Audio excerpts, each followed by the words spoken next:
Assalamualaikum warahmatullahi wabarakatuh. Nama saya Indra Masyaputra, NIM 122370053. Di sini saya akan membahas mengenai analisis kelayakan.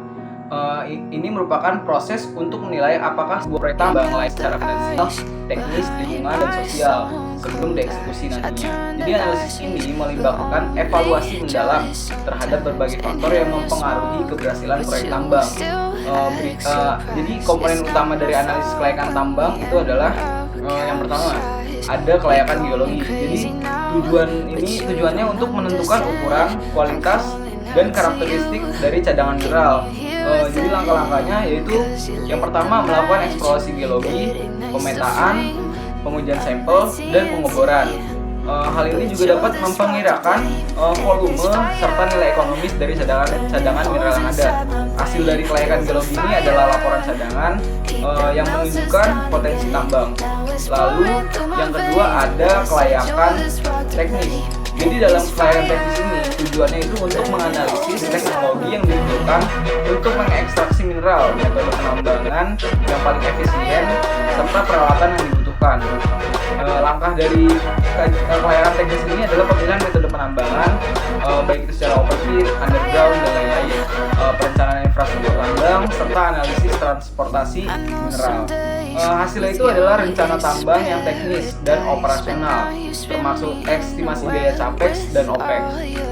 Terus yang ketiga ada kelayakan ekonomi. Tujuan dari kelayakan ekonomi ini untuk menilai potensi keuntungan finansial dari proyek tambang berdasarkan biaya, pendapatan, dan risiko yang ada.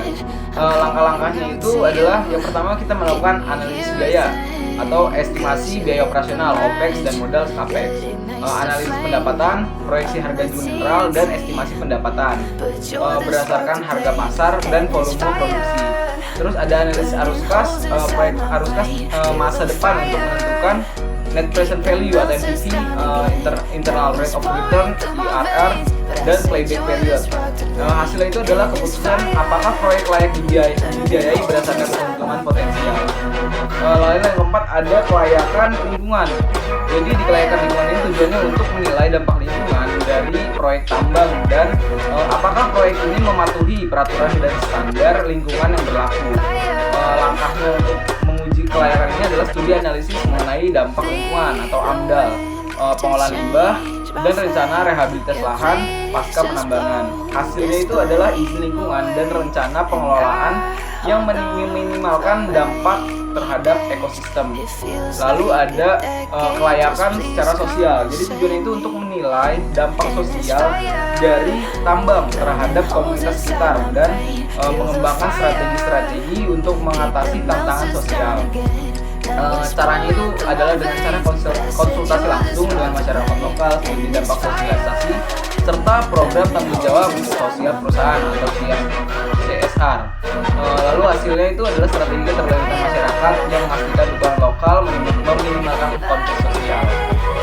Lalu ada kelayakan hukum. Jadi kelayakan hukum dari perizinan ini tujuannya itu yang pertama untuk memastikan proyek tambang mematuhi semua regulasi, izin, dan hukum yang berlaku.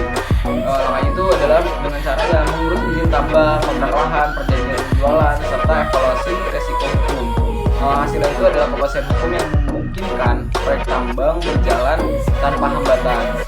Sekian penjelasan dari saya. Kurang lebihnya mohon maaf. Assalamualaikum warahmatullahi wabarakatuh.